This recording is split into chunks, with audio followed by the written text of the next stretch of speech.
Nabasa ang katahimikan kasabay ng pagtilapon ng baso sa sahi. Kasunod nito ay ang matinis na tunog ng pagbasa ng salamin na tumusok sa pandinig ng lahat sa maingay na paraiso ba. Para kay Althea, ang tunog na iyon ay parang hudyat ng katapusan ng mundo. Nagsimulang mangini ang kanyang kamay.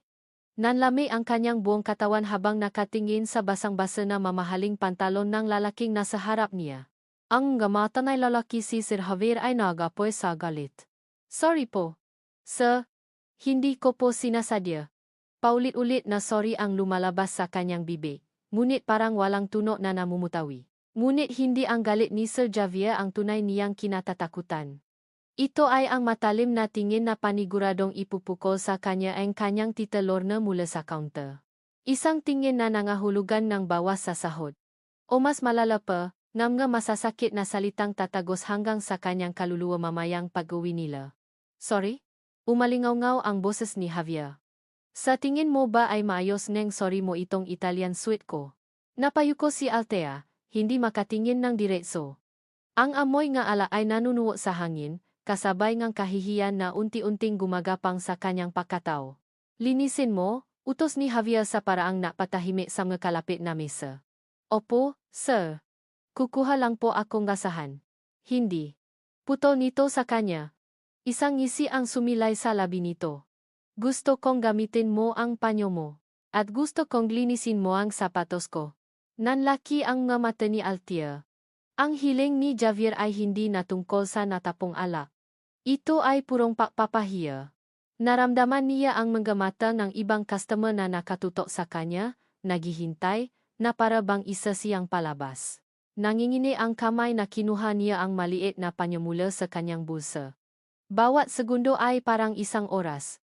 Ang pagyuko para linisin ang sapatos ang isang tao sa harap ng maraming tao. Parang mas masahol pa ito sa kamatayan. Nang akma na siyang luluhod, isang malamig na boses ang pumunit sa tensyon. May problema ba, Javier? Ang boses ay hindi malakas, ngunit mayroon itong bigat at autoridad na tila kayang patigilin ang paikot ng mundo. Lahat ay napalingon sa pinanggalingan nito, isang lalaking nakaupo sa pinakamadilim na sulok ng bar. Hindi siya masyadong makita ni Althea kanina, ngunit ngayon, sa ilalim ng bahagyang liwanag, nakita niya ang isang matikas na figura, nakasuot ng itim na polo. At ang mga mata niya.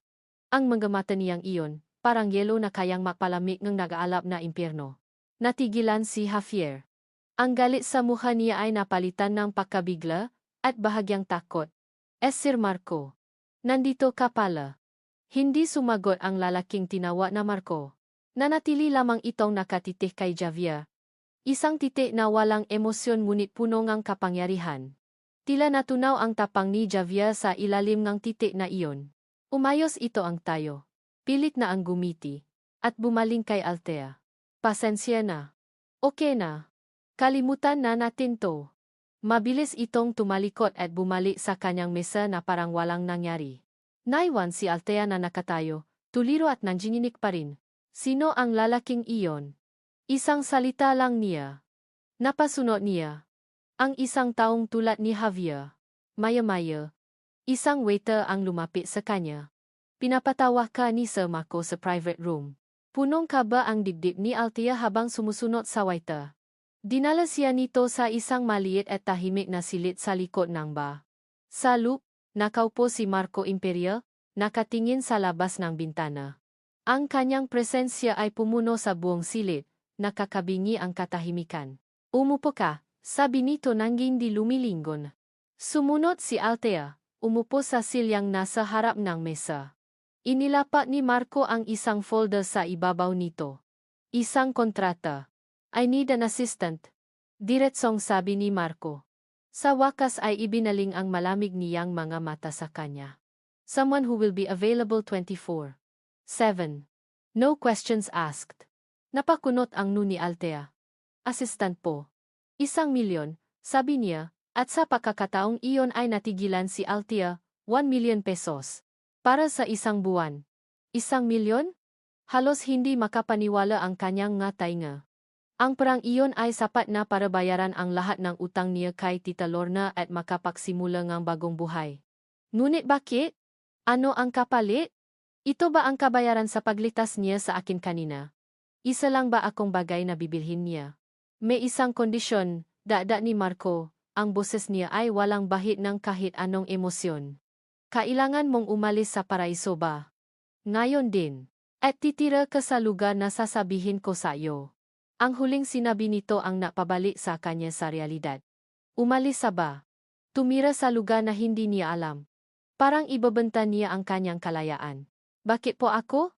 Iyon lang ang nagawa niyang itanong. Tinitigan siya ni Marco na parabang sinusuri ang bawat piraso ng kanyang pagkatao. Dahil kailangan ko ng isang taong desperado. Isang taong hindi magtatanong. At nakikita ko sa mata mo na ikaw ang taong iyon. Tumayo si Marco, hudyat na tapos na ang kanilang usapan. You have until midnight to decide. Pagkatapos niyan, the offer is gone forever. Lumabas ito ng silit, iniwan si Althea na nakatulala, hawa ang kontratang maaring maging kaligtasan niya o ang magiging pinakabago niyang kulungan. Ang bigat ng papel sa kanyang makamay ay parang bigat ng buong mundo. Hindi na kailangan ni Althea na umuwi para harapin ang galit ng kanyang tita Lorna. Ang tiya niya mismo ang sumugot sa private room, ilang sandali lamang matapos umalis si Marco Imperial. Ang mukha nito ay nag-alap sa pag-alala hindi para sa kanya, kundi para sa kontratang hawak niya. Althea, anong nangyari? Pinatawag ka raw ng Imperial na yan. Bungat nito. At agad na nakita ang folder sa kanyang kamay. Inagaw ito ni Tita Lorna at mabilis na binasa. Nanlaki ang mga mata nito nang makita ang halaga. Ang galit ay napalitan ng hindi makapaniwalang tuwa. 1,000,000. Althea, iniisip mo pa ba yan?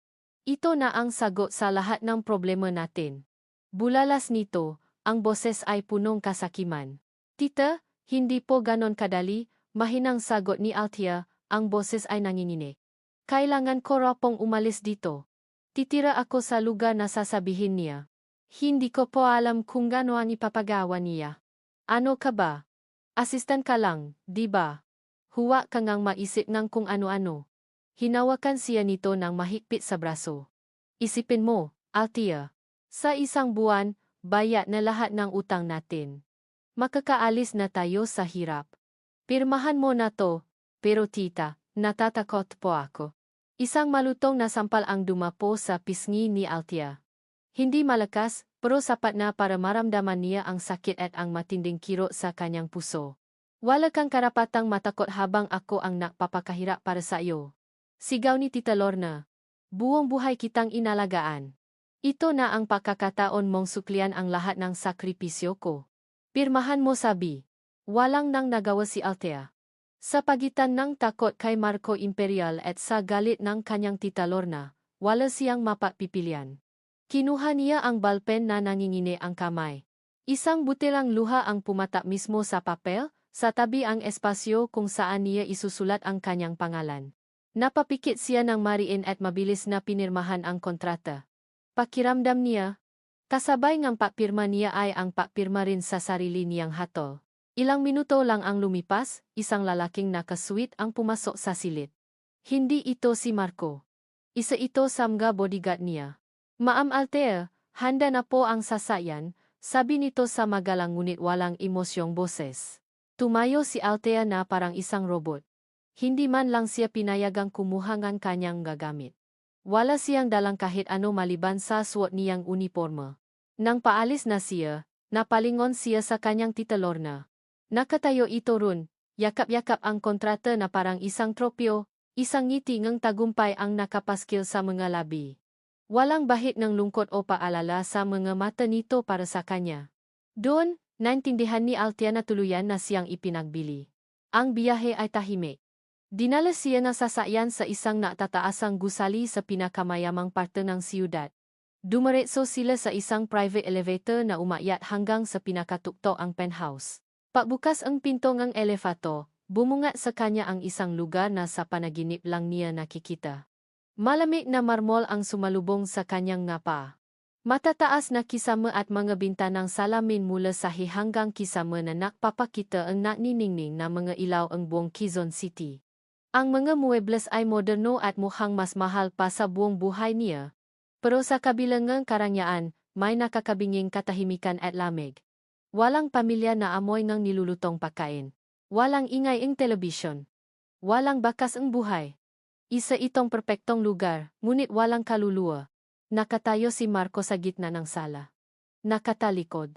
Welcome to your new home for the next 30 days, sabi nito. Humarap ito at inyabot sa kanya ang isang susi. Iyan ang kwarto mo. May mga damit at lahat ng kailangan mo sa loob. Bawal kang lumabas ng penthouse nang wala ang permiso ko. Ang pagkain mo ay ihahatid araw-araw. Kung may kailangan ka, tawagan mo ang numerong nakaprogram sa telepono sa loob ng kwarto.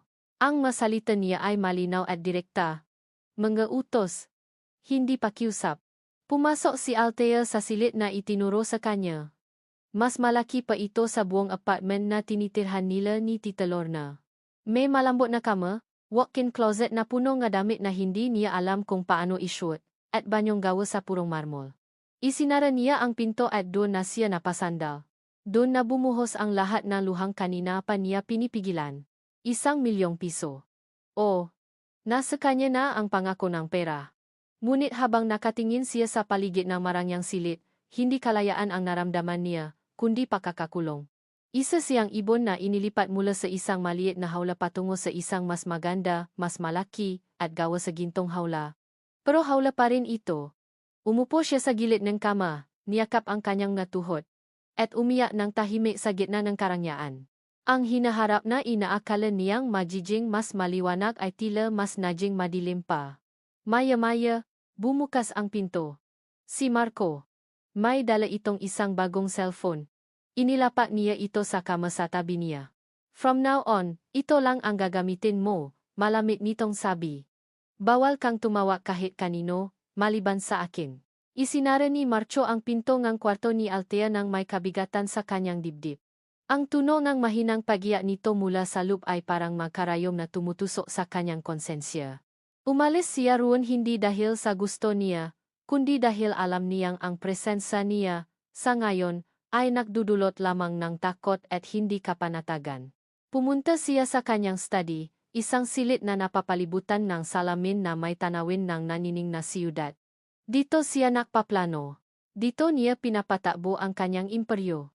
Ngunit ngayong gabi, ang lahat ng kapangyarihan at yaman na iyon ay parang walang silbi. Hindi nito kayang pawiin ang takot sa mga matang babaeng matagal na niyang pinapangarap na muling makita. Biglang umilaw ang screen ng kanyang telepono.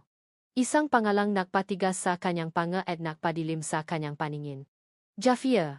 Humugot siyang isang malalim na hininga bago sinagot ito, ang boses ay kasing lamig ng yelo. Javier.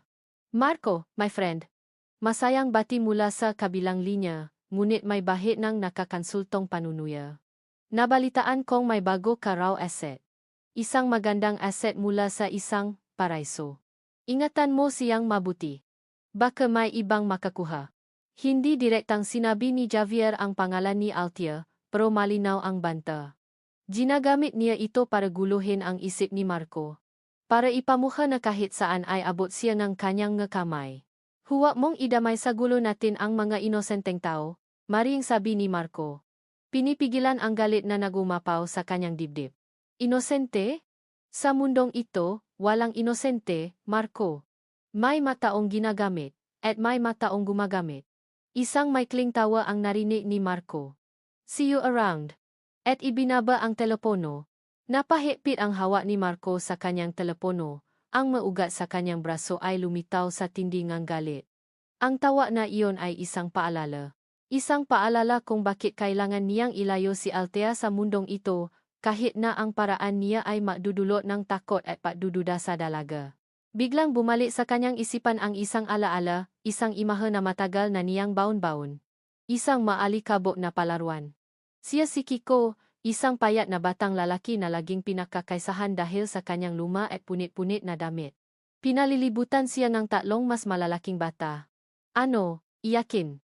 Isumbong mo sa daddy mong driver. Tuksong isa. Sabay tulak sa kanya. Napasop-sop siya sa lupa. Naramdaman niya ang init ng luha na namumuo sa kanyang nga mata, pero pinigilan niya ito. Ayaw niyang ipakita na mahina siya. Nang akmang susuntukin na siya ng leader ng nga ito. Isang maliit na boses ang sumiga. Hoy! Tigilan niyo siya. Isang batang babae, nakapitas ang buhok, ang humarang sa kanya. Mas maliit ito sa mga batang umaapi sa kanya, pero ang tapang sa mga mata nito ay hindi matatawaran. Si Thea, umalis kayo dito kung ayaw niyong isumbong ko kayo sa prinsipal. Matapang niyang sabi. Naktawanan ang mga bata, pero nang akmang hahawakan nila si Thea, dumampo ito ang isang dako ang buhangin at ibinato sa kanila. Nagulat ang nga ito at napaatras. Sa huli, umalis na lang sila habang nakbabanta. Tinulungan siyang tumayo ni Thea, pinakpagan ang kanyang damit. Okay ka lang, Kiko. Tumango lang siya, nahihiya. Iniligtas siya ngang isang babae. Hayaan mo sila, sabi nito sabay ngiti. Paglaki natin? Ikaw naman ang maging matapang para sa akin? Ha? Ikaw ang magpoprotekta sa akin. Ang pangakong iyon. Iyon ang pangakong pinanghahawakan niya hanggang ngayon. Bumalik siya sa kasalukuyan, napabuntong hininga. Napatingin siya sa orasan.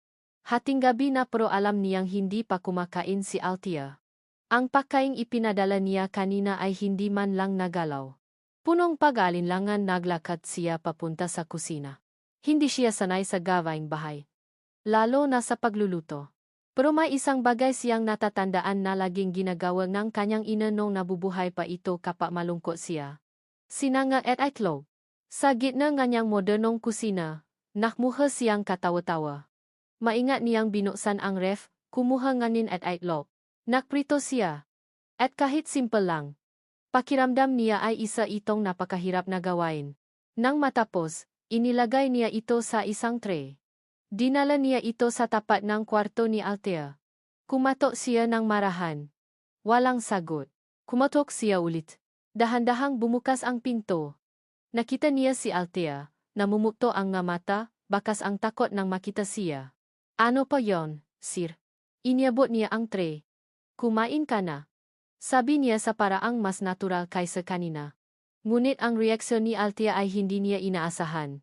Napaatras ito na parang nakakita ng ahas. Ang tingin nito sa pagkain ay puno ng pagdududa, na parabang may lason iyon. Busog pa po ako, mahina nitong sabi at dahan-dahang isinara muli ang pinto. Naiwan si Marco na nakatayo ron, hawa ang tray, pakiramdam ay mas malaki pa ang kabiguan niya ngayon kaysa sa anumang business deal na hindi niya nakuha. Ang simpleng kabaitan niya ay naging dahilan pa ang mas matinding takot. Babalik na sana siya sa kanyang study, dala ang kabiguan, nang madaanan niya muli ang pinto ngang kwarto ni Althea. May narinig siyang mahinang boses. Nakabukas ng bahagya ang pinto kaya naririnig niya ito. Tita.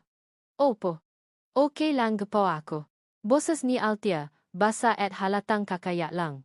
Anak, maingat ka diyan ha. Boses naman ni Tita Lorna mula sa kabilang linya. Puno ang pekeng paalala. Mukhang delikadong tao yang si Marco Imperial. Huwag kang basta-basta magtitiwala. Tandaan mo, pera lang ang habol niyan sa mababay. Gamitin mo ang utak mo, Althea. Huwag kang padadala sa mapakitang tao niya. Napahinto si Marco. Naintindihan na niya ngayon. Hindi lang ang sitwasyon ang kalaban niya. Ang mismong tiyahin pa ni Althea. Ang naglalagay ng lason sa isipan nito. Narinig niya muli ang pag-ibig ni Althea matapos ang tawa. Mas masakit, mas puno ng kawalang ng pag-asa. Nakatayo si Marco sa labas ng pinto, nakakuyom ang kamao. Gusto niyang pumasok, gusto niyang sabihin ang lahat, gusto niyang isigaw na nakakamali sila. Pero alam niyang hindi iyon ang tamang paraan. Sa ngayon, ang kaya niya lang gawin ay tumayo ron, sa dilim, nakikinig sa sakit na nararamdaman nito. Konting tiis na lang. Thea, bulong niya sa sarili. Isang panunumpa sa gitna ng katahimikan. Poprotektahan kita. Kinabukasan. Nagising si Althea sa sina nga araw na tumatama sa kanyang mukha mula sa malaking bintana. Saglit niyang nakalimutan kung nasaan siya. Ang lambot ng kama at ang katahimikan ay ibang-iba sa maingay at masikip nilang apartment. Ngunit nang imulat niya ang kanyang nga mata at makita ang karangyaan sa paligid, bumalik ang lahat. Bumangon siya na may kabigatan sa dibdib. Nakita niya ang tray ng pagkain na iniwan ni Marco kagabi, nakapatong pa rin sa sahi sa labas ng kanyang pinto. Hindi niya ito ginalaw. Paano siya makakakain ng pagkain galing sa isang taong hindi niya pinakakatiwalaan? Ang bawat oras sa loob ng penthouse ay parang isang araw. Wala siyang makausap, wala siyang magawa. Ang tanging koneksyon niya sa labas ay ang lumang cellphone na naitago niya. At ang ngetawa mula kay Tita Lorna na parang lason na unti-anting kumakalat sa kanyang isipan. Althea, kumusta ka na diyan?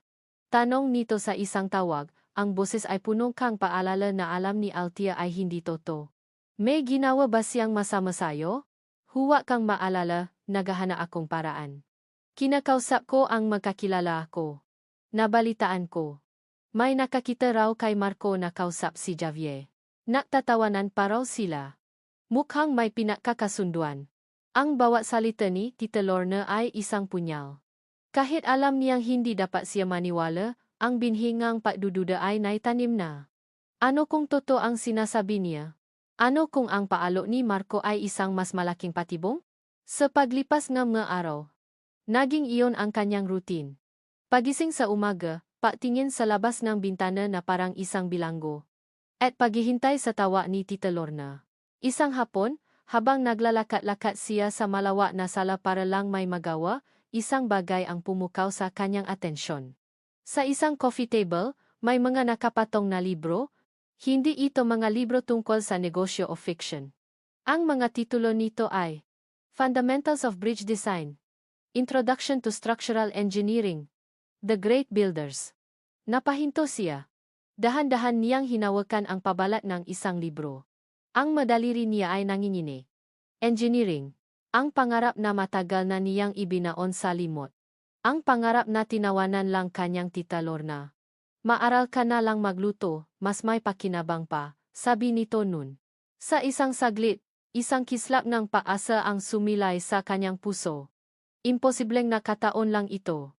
Alam ba ni Marco? Pero paano? Agad ding namatay ang kislap na iyon, napalitan ng takot. Baka isa lang itong paraan para makuha ang tiwala niya. Isa lang itong laro. Mabilis niyang binitiwan ang libro na para siyang napapaso. Kinagabihan, pumasok si Marco sa sala kung saan siya nakaupo. Bihis na bihis ito, suot ang isang mamahaling suite. May pupuntahan tayo, sabi nito. Saan po? Tanong niya. Punoan ka ba? Isang charitable ngang kumpanya. Kailangan kong ngasama. Magbihis ka. May damit sa aparador mo. Ang puso ni Althea ay nagsimulang tumibo ng mabilis. Isang party? Ipakikilala siya sa ibang tao? Ano ang sasabihin niya? Ako po si Althea. Ang babaeng binayaran niya ng 1,000,000 para maging assistant sa loob ng isang buwan? Ang kahihiyan ay muling gumapang sa kanya. Pakiramdam niya. Isa siyang manika na bibihisan at ipaparada. Ayoko po. Alos pabulong niyang sabi. Wala sa kontrata na pwede kang tumanggi, malamig na sagot ni Marco. Walang bakas ng pakikiusap sa boses nito. Mahanda ka na. Susunduin kita pagkatapos ng 1 oras. Iniwan siya nitong tulala. Wala siyang magawa kundi sumunod. Pumasok siya sa kanyang silid, binuksan ang walk-in closet, at nakita ang isang napakagandang itim na gown. Mukha itong simple pero alam niyang mas mahal pa ito sa lahat ng damit na naisuot niya sa buong buhay niya. Habang nagbibihis, napatanong siya sa sarili. Ano ba talaga ang gusto ng laking ito?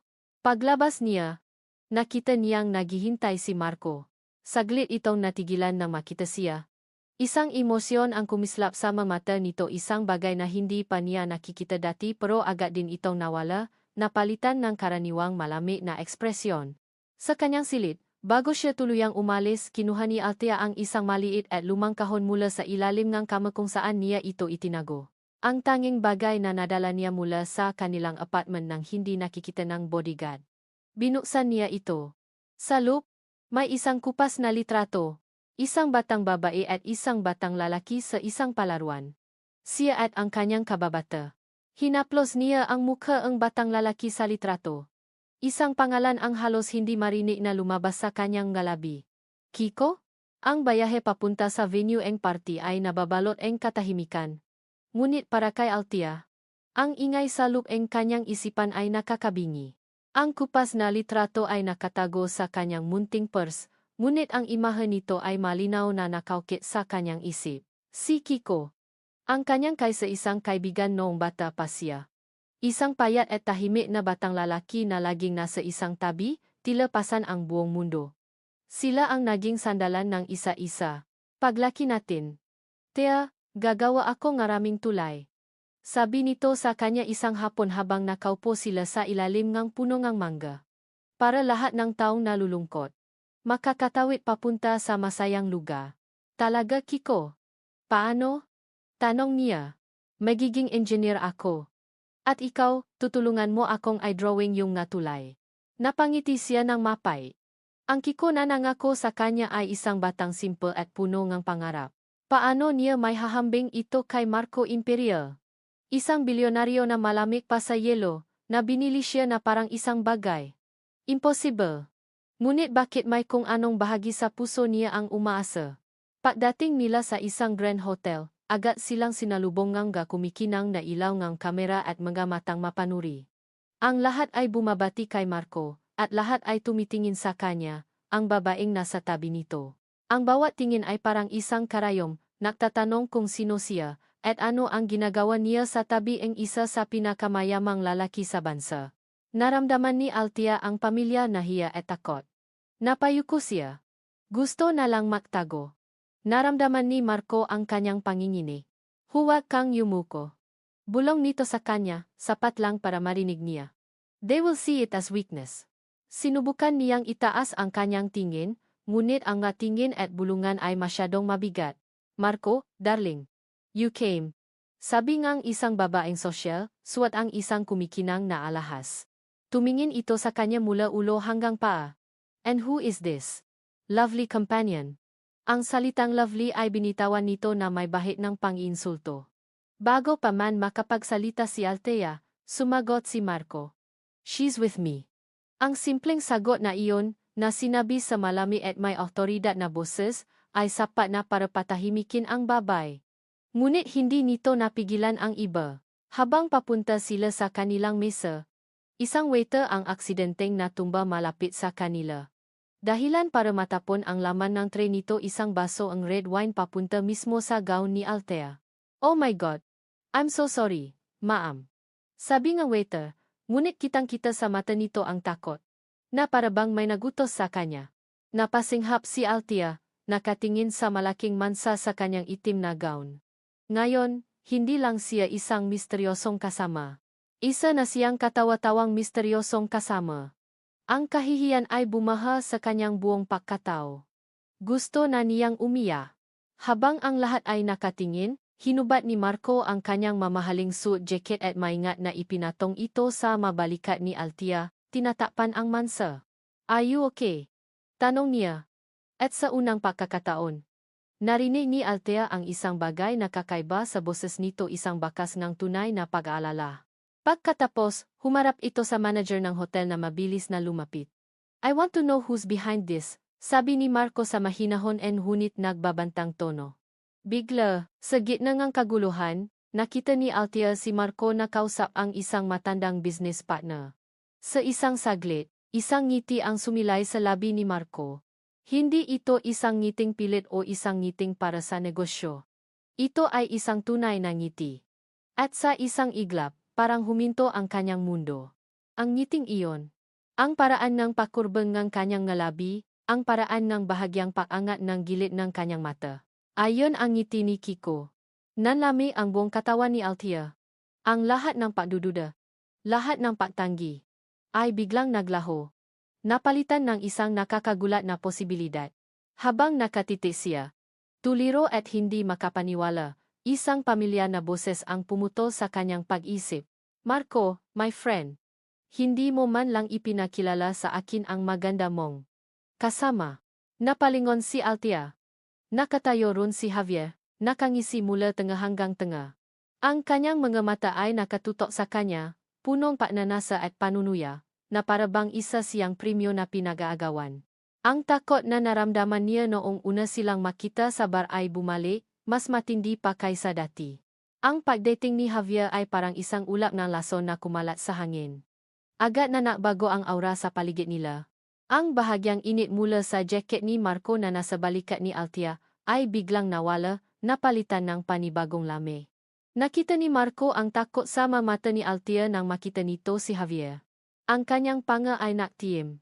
At ang kamay niya, na kanina lang ay maingat na inilagay ang jacket sa kanya, ay ngayon ay marahang pumunta sa kanyang likuran, isang kilos na nakpapahiwatig ng proteksyon. Javier, sabi ni Marco, ang boses ay kalmado ngunit may bigat na tila kayang bumasa ng salamin. I didn't know you were invited. Oh, I have my ways, sagot ni Javier, ang mata ay hindi inaalis kay Althea. And I must say, you have excellent taste. Saan mo natapwan ang ganitong hiyas? Hindi pinansin ni Marco ang tanong. Excuse us. We were just about to leave. Hinawakan niya si Althea sa braso. Hindi mahigpit ngunit may diin, at nagsimula silang maglakad palayo. Ngunit humabol si Javier. Not so fast, Marco. May dapat pa tayong pag-usapan. Tungkol sa deal. Huminto si Marco. Hinarap niya si Javier, ang kanyang katawan ay nagsisilbing harang sa pagitan nito at ni Althea. This is not the time, nor the place. Kung gayon, kailan? Tumatakbo ang oras, kaibigan. At alam mo kung ano ang nakataya. Ngumisi si Javier bago tuluyang tumalikod, nag-iwan ng isang makahulugang tingin na punong ang banta. Ang biyahe pabalik sa penthouse ay mas tahimik pa kaysa kanina. Ang tensyon sa loob ng sasakyan ay halos pwedeng hiwain. Si Althea ay nakatingin lang sa labas ng bintana, ngunit ang isip niya ay lumilipad. Ang ngiti ni Kiko. Ang presensya ni Javier. Ang salitang deal. Ang lahat ay nagahalo-halo, lumilihang isang nakakalitong bagyo sa kanyang isipan. Pagdating nila sa penthouse, hindi na niya napigilan ang sarili. Sino si Javier? Tanong niya habang tinatanggal ang jacket ni Marco sa kanyang balikat. Bakit gano'n na lang ang epekto niya sa'yo? Tumingin si Marco sa kanya. Ang mukha ay hindi mabasa. He's a business rival. Nothing more. Business rival? Pero ang paraan ng patingin niya sa akin. At ang sinabi niya tungkol sa deal. Kasama ba ako sa deal na yon? Marco. Tanong niya. Ang boses ay nagsisimula ng mangine. Isa ba akong piyesa sa laro ninyo? Katahimikan. Isang mahabang katahimikan na sumagot sa lahat ng tanong niya. Hindi itinanggi ni Marco. Hindi niya sinabing nakakamali siya. Tinitigan lang siya nito ng kanyang mga malamig na mata. Layuan mo siya, Althea, iyon lang ang sinabi nito. Para sa ikabubuti mo, layuan mo si Javier. Paano ko siya lalayuan kung nakakulong ako dito? Halos pasigaw niyang sabi, ang frustration at takot ay nagsasama-sama. Hindi na sumagot si Marco. Tumalikod ito at pumasok sa kanyang study, isinara ang pinto ng may kalakasan, iniwan si Althea na mag-isa sa gitna ng malawak na sala, ang puso ay puno ng sakit at pagdududa. Pumasok si Althea sa kanyang kwarto, ang isip ay gulong-gulo. Umupo siya sa kama at kinuha ang kanyang lumang cellphone na naitago. May isang text message mula sa isang unknown number, binuksan niya ito. Ang kanyang puso ay halos tumigil sa pagtibok. Ito ay isang litrato. Isang screenshot ng isang email exchange. Sa to field, nakalagay ang pangalan ni Javier. Sa from Marco Imperial. At ang subject, finalizing the deal. Sa ibaba, may isang panggungusap. The asset is ready for transfer as discussed. Napahawa siya sa kanyang bibi, pinipigilan ang isang hikbi. Asset. Ganon lang pala ang tingin niya sa kanya. Isang asset na ipapasa. Isang bagay na ipagbibili. Ang lahat ng sinabi ni Tita Lorna. Toto pala. Ang gabing iyon ay hindi natulog si Althea.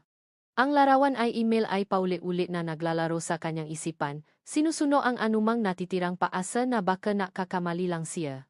Ang ngiti ni Kiko na nakita niya kanina ay parang isang multo na ngayon ay nanunukso sa kanya, isang paalala ng isang matamis na kasinungalingan. Kinaumagahan.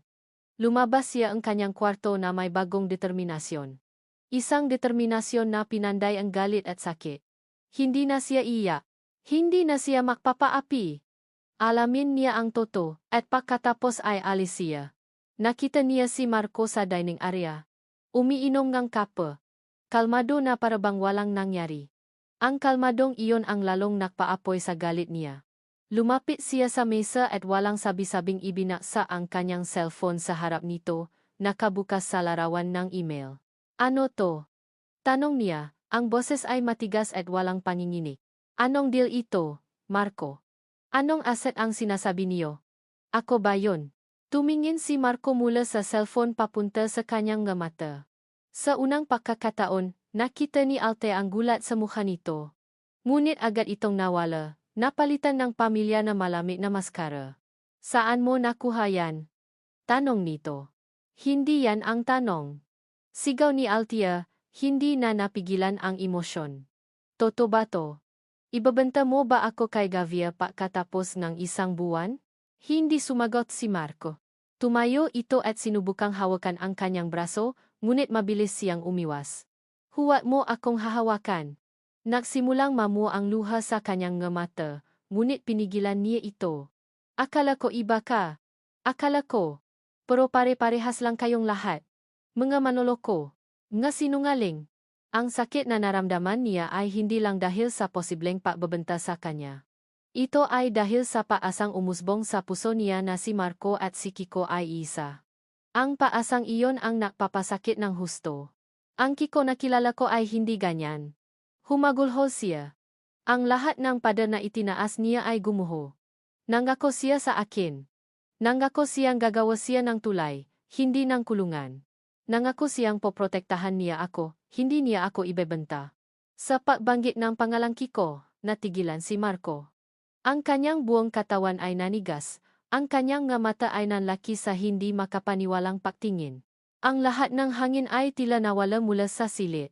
Dahan-dahan itong lumapit sa kanya, ang malamig na maskara ay tuluyang nabasa, inilalantad ang isang muha na puno ng sakit, pagsisisi, at isang emosyon na matagal nang nawala pag-asa. Thea. Bulong nito. Ang boses ay nanginginig sa unang pagkakataon. Ako nga to. Napatigil si Althea sa pagiyak. Tumingin siya sa mga mata ni Marco, mga mata ngayon ay hindi na malamig. Kundi puno ng pamilya na lungkot na nakita niya nun sa mga mata ng isang batang lalaki sa isang maalikabok na palaruan. Napaatras siya, napatakip sa kanyang bibig, umiiling. Impossible. Bulong niya. Hindi. Hindi pwedeng ikaw si Kiko. Ang pag-amin ni Marco ay parang isang bombang sumabog sa gitna ng silit. Ang sumunod na oras ay malabo para kay Althea. Umupo sila sa sala, may malaking espasyo sa pagitan nila. Habang si Marco si Kiko ay nagsimulang makpaliwanag. Hindi niya sinabi ang lahat. Hindi niya binanggit ang tungkol sa panggigipit ni Javier sa kanyang kumpanya.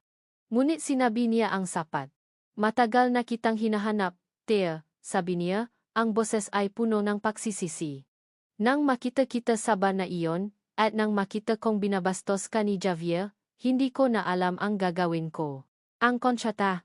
Iyon ang pinakamabilis na paraan na naisip ko para mailayo ka sa kanya, para madala kita sa isang lugar na ligtas. Ligtas? Mapait na tanong ni Althea. Ikinulong mo ako dito, Marco. Pinagbawalan mo akong kausapin ang kahit sino. Pinaramdam mo sa akin na isa lang akong bagay na binili mo. I'm sorry. Sabi niya. At narinig ni Althea ang sinseridad dito. Hindi ko alam kung paano. Hindi ako sanay na mag-alaga ng tao. Thea. Ang alam ko lang ay kung paano kontrolin ang mga bagay gamit ang pera at kapangyarihan. Akala ko, iyon ang paraan para maprotektahan ka. Tungkol sa email. Sinabi niyang ito ay peke. Isang patibong mula kay Javier para sirain ang tiwala niya. Ang deal na tinutukoy niya ay tungkol sa negosyo. Ginamit niya ang sitwasyon para guluhin tayo.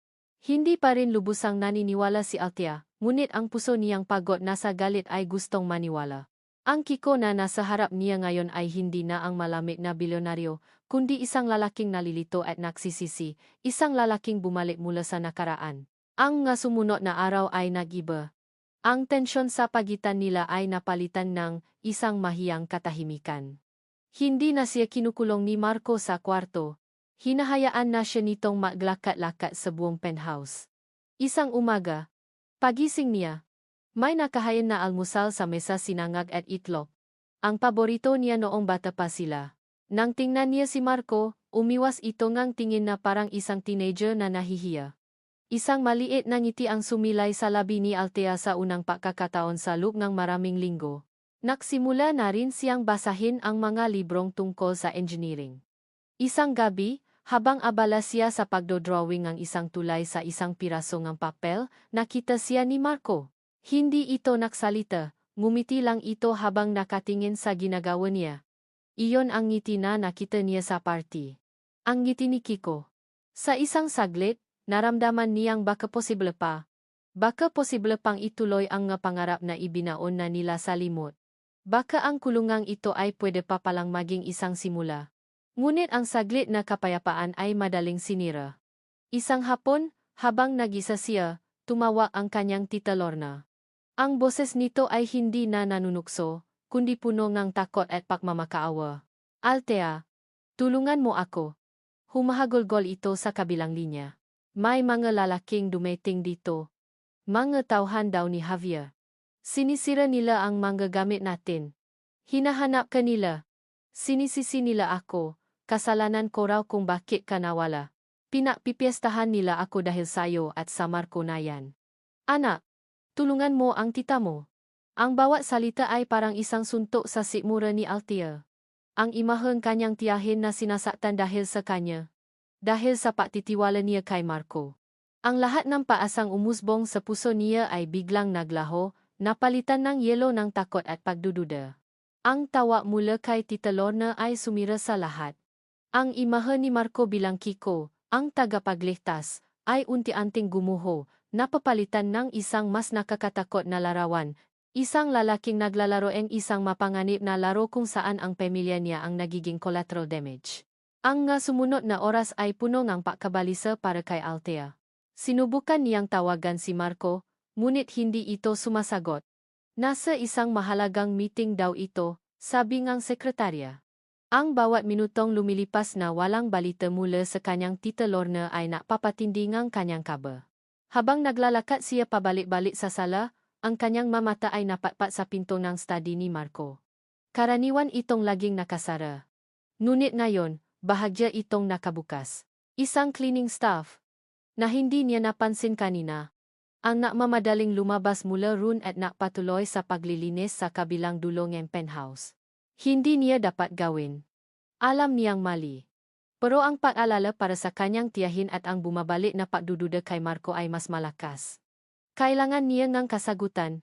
Dahan-dahan, na parang isang magnanakaw. Pumasok siya sa study. Ang silid ay amoy mamahaling pabango at kapangyarihan. Ang mesa ay puno ng dokumento. Nangingini ang kanyang magkamay habang sinisilip ang nga ito. Karamihan ay mga business reports na hindi niya maintindihan. Ngunit sa gitna ng mesa, may isang folder. Isang folder na naiba sa lahat. Ang nakasulat sa labas, Althea Reyes, Asset Transfer. Ang puso niya ay nagsimulang dumagundong na parang tambol. Dahan-dahan niyang binuksan ito. Ang nasa loob ay hindi isang peking email. Ito ay isang formal na dokumento, isang kasunduan na mukhang legal at official. Nakasaad dito ang lahat ng detalye. Ang pagupa sa kanya sa loob ng isang buwan bilang observation period, at pagkatapos, ang paglipat ng kanyang guardianship kay Javier kapalit ng pag-atras nito sa isang malaking business deal. At sa pinakahuling pahina, may dalawang pirma. Ang pirma ni Javier at ang pirma ni Marco Imperial. Para siyang sinaksa ng paulit-uli. Ang hangin ay nawala sa kanyang mga baga. Ang nga papel ay nahulog mula sa kanyang nangingini na mga kamay. Lahat ay kasinungalingan. Ang kwento tungkol sa paghahanap sa kanya. Ang paalala. Ang sinanga at itlo. Ang nga libro. Ang ngiti ni Kiko. Lahat ay isang palabas. Isang napakahusay na pag-arte para paamuin siya, para hindi siya tumutol kapag dumating na ang araw ng kanyang paglipat. Ginamit siya. Niloko siya. At ang pinakamasakit sa lahat, pinaniwalaan niya ito. Ang taong pinakatiwalaan niya. Ang multong kanyang kababatang kaibigan. Ang siyang nahanda ng kanyang sariling impyerno. Napaluhod si Althea sa sahi, ang maluha ay bumuhos na parang isang sirang dam. Ang sakit ay napakatindi, mas matindi pa sa lahat ng pananakit na dinanas niya sa buong buhay niya. Ito ay sakit ng pagtataksil mula sa taong akala niya ay kanyang kaligtasan. Sinungaling. Hikbi niya sa gitna ng katahimikan ng malawak na penthouse. Sinungaling kayong lahat. Wala nang natirang paasa. Wala nang pagdududa. Ang tanging naroon ay ang nagiyelong katiyakan na siya ay ipinakanulo sa pinakamasakit na paraan. Tumayo si Althea, pinunasan ang kanyang maluha gamit ang liko ng kanyang palat. Ang sakit ay napalitan ng isang malamig at matigas na determinasyon. Hindi na siya magiging biktima. Hindi na siya iya sa isang sulok. Alis siya. Mabilis siyang kumilos. Pumasok siya sa kanyang kwarto at kinuha ang maliit na bag na dala niya noong una siyang dumating. Wala siyang inilagay na kahit ano mula sa magagamit na ibinigay ni Marco. Ang tanging kinuha niya ay ang kanyang lumang cellphone at ang kupas na litrato nila ni Kiko. Hinawakan niya ang litrato, tinitigan ito, at pinunit sa gitna bago itinapon sa basurahan. Ang Kiko na kilala niya ay patay na. Alam niyang mahigpit ang seguridad. Ngunit ang kanyang isip ay gumagana na ngayon ng may kakaibang kalinawan. Naksuot siya ng isang simpleng jacket at sumakay sa elevator pababa sa lobby. Ma'am Althea, saan po ang punta niyo? Magalang na tanong ng gwardiya sa lobby. Nahalatang inutusan na bantayan siya. Huminga siya ng malalim, pinakalma ang kanyang sarili. Inutusan ako ni Sir Marco, sabi niya sa pinakakalmadong boses na kaya niya. May pinabibili lang siya sa convenience store sa tapat. Nakalimutan daw ng delivery. Naalinlangan ang gwardiya, ngunit ang pangalan ni Marco ay may bigat. Tumango ito. Sige po, ma'am. Pero sandali lang po sana. Nang makalabas siyang gusali, hindi siya lumingon. Tumakbo siya. Tumakbo siya na parang hinahabol lahat ng demonyo sa mundo. Ang malamig na hangin ng gabi ay humahampas sa kanyang muha. Kasabay nito, nagsimulang pumata ang ulan. Una ay ambon, hanggang sa tuluyang lumakas. Na parabang nakikidalamhati ang langit sa kanya. Basa, nanginginig sa ginaw at sa sakit, ngunit hindi siya tumigil. Wala siyang patutunguhan. Hindi siya pwedeng bumalik kay Tita Lorna, na ngayon ay alam na niyang kasawat din sa lahat na ito. Wala siyang pera. Wala siyang kaibigan. Maisa siya sa mundo. Samantala, sa penthouse, kadarating lang ni Marco mula sa kanyang meeting. Agad niyang naramdaman na may mali. Masyadong tahimik. Tinawag niya ang pangalan ni Althea. Walang sagot. Nang makita niya ang nakabukas na pinto ang kanyang study at ang mga nakalat na papel sa sahig. Alam na niya. Napasapo siya sa kanyang noo, isang sigaw mang pakadismaya ang kumawala sa kanya. Hindi. Tumakbo siya palabas, ngunit huli na ang lahat. Nakaalis na po siya, sir, sabi ng gwardiya. Akala ko po inutusan niyo. Hindi na niya ito sinagot. Bumalik siya sa loop, kinuha ang kanyang susingang sasakyan, ang isip ay nakukumaho. Ang pekang dokumento na itinanim ng tauhan ni Javier ay nagtagumpay. Sa kalsada, si Althea ay tumatagbo pa rin sa ilalim malakas na ulan. Ang kanyang lakas ay unti-unti nang nauubos. Ang kanyang paningin ay nanlalabo dahil sa pagod at sa walang tigil na paiyak. Sa isang iglap, nang hina ang kanyang tuhod. Natumba siya sa basang semento, ang huling lakas ay tuluyan nang nawala. Ang kanyang mundo ay nagsimulang umikot. At ang kadiliman ay unti-unting lumalamon sa kanya. Bago siya tuluyang mawalan ng malay, isang itim na fan ang huminto sa kanyang tabi. Bumukas ang pinto. Ang huli niyang nakita ay isang pares ng mamahaling sapatos na katulad ng kay Javier, at isang kamay na humihila sa kanya papasok sa dilim. Nagising si Althea sa amoy ng luma at mamasa-masang lugar. Nakahiga siya sa isang kama sa loob ng isang madilim na kwarto. Masakit ang kanyang ulo at nanunuyo ang kanyang lalamunan. Nang subukan niyang bumangon, napansin niyang nakakandado ang pinto. Gising ka na pala, aking munting hiyas. Ang boses na iyon. Napalingon siya at nakita si Javier na nakaupo sa isang silya sa sulok, isang mapang-asa na ngiti ang nasa kanyang mga labi. Anong kailangan mo sa akin? Tanong ni Althea, sinisikap na itago ang takot sa kanyang boses. Simple lang, sabi ni Javier, tumayo at lumapit. Ikaw. Ikaw ang kailangan ko. Ang pinakamalaking kahinaan ni Marco Imperial. Akalain mo yun. Ang isang katulad niya, makakaroon ng kahinaan na tulad mo. Hindi niya ako kahinaan. Ipinagbili niya ako sayo, mapenasagon ni Althea. Tumawa si Javier. Isang tawang nakakakilabot. Oh, my dear. Naniwala ka talaga sa peking dokumento na yon. At sa drama ng tita mo, ang galing nilang artista. Diba? Ipinakita ni Javier ang kanyang cellphone, isang video ng kanyang tita Lorna na masayang binibilang ang isang makapal na balutan ng pera. Iyan ang bayad ko sa kanya para tulungan akong sirain ang tiwala mo kay Marco. Nanlaki ang mata ni Althea. Ang lahat ng kasinungalingan ay sabay-sabay na bumuhos sa kanya. Ang tawag, ang pag-iyak, ang pag-arte. Lahat ay isang patibong. Samantala, si Marco ay parang isang mabangis na hayop na hindi mapakali. Alam niyang si Javier ang may kagagawan nito. Sinubukan niyang hanapin ang lokasyon nito ngunit masyadong mailap ang kalaban. Kailangan niya ng isang alas. At alam niya kung sino ang may hawak nito. Walang pag-alinlangan, pinuntahan niya ang apartment ni Tita Lorna. Naabutan niya itong naempake, halatang handa ng tumakas. Nasaan si Althea? Tanong ni Marco, ang boses ay nagbabaga sa galit. Anong sinasabi mo? Hindi ko alam. Pakakailan ni Lorna. Hindi na nagsalita si Marco. Inilapa niya sa mesa ang isang folder. Huwag na tayong maglokohan. Lorna. Alam ko na ang lahat. Binuksan niya ang folder, inilalantad ang mga kopya ng bank records at mga titulo ng lupa. Ito ang mana na dapat ay para kay Althea mula sa mga magulang niya. Ang mana na ninakaw mo kaya lumaki siyang naghihirap. Gusto mo bang tumawa ako ang pulis ngayon din? Namutla si Tita Lorna na parang isang patay. Ang lahat ng tapang niya ay nawala. Nanginginig na itinuro niya ang isang address ng isang lumang bodega sa kanyang cellphone. Doon niya dinala si Althea. Sa bodega, si Althea. Sa kabilang ng takot, ay nakahanap ng bagong tapang. Ang tapang na dulot ng katotohanan. Kahit anong gawin mo, sabi niya, tinititigan si Javier ng diretso sa mata. Hindi mo na ako kontrolado. At si Marco. Darating siya.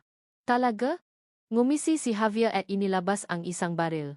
Tingnan natin kung sino ang darating. Nang akma na niyang itututok ang baril kay Althea. Biglang bumukas ng malakas ang pinto ng bodega. Si Marco, kasama ang nga pulis, ay sumugot papasok. Javier. Itigil mo yan. Sigaw ni Marco.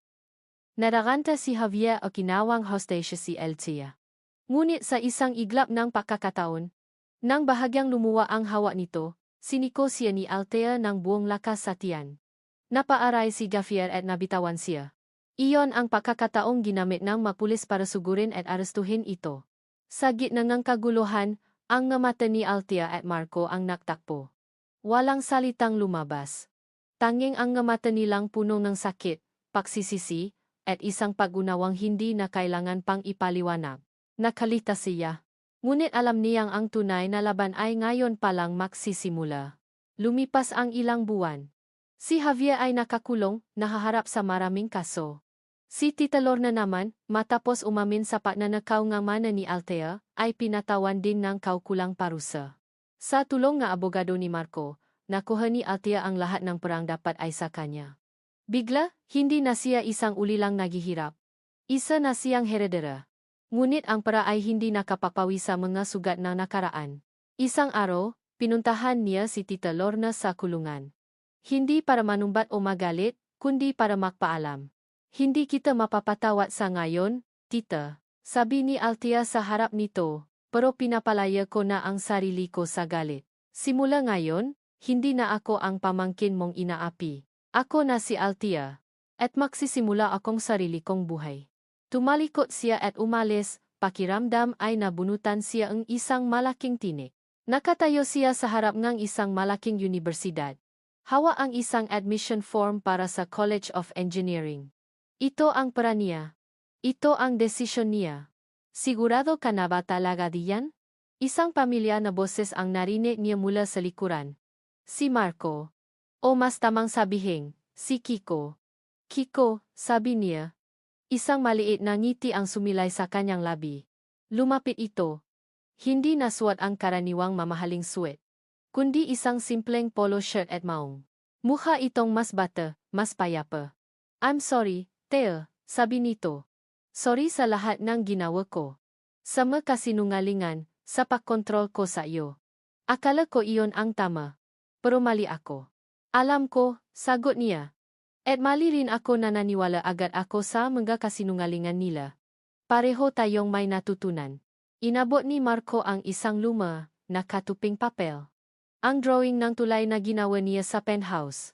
Naalala mo? Sabi mo, tutulungan mo akong i-drawing ang natulay ko. Ngumiti si Althea at kinuha ang papel. Hindi na kita kailangang tulungan. Dahil gagawin ko na ang sarili kong tulay. Hindi sila nausap tungkol sa paibig o sa isang romantikong hinaharap. Hindi pa iyon ang tamang panahon. Ang nga sugat ay kailangan munang magilom. Ngunit sa ilalim na puno sa loob na campus, umupo silang dalawa. Magkatabi, pinagmamasdan ang mga estudyanteng naglalakad. Pinausapan nila ang tungkol sa mga pangarap na ibinaon nila noon at ngayon ay muli nilang hinuhukay. Sa unang pagkakataon sa napakatagal na panahon, naramdaman ni Althea ang tunay na kapayapaan. Hindi na siya ang babaeng binili, hindi na siya ang biktima, at hindi na siya ang asset. Siya si Althea, ang magiging engineer. At sa tabi niya ay si Kiko, ang kanyang kaibigan. Ang tulay papunta sa kanyang kinabukasan ay hindi pa tapos. Ngunit alam niya, sa pagkakataong ito, siya mismo ang magtatayo nito. Blok bawat blok. At iyon ang pinakamahalaga sa lahat.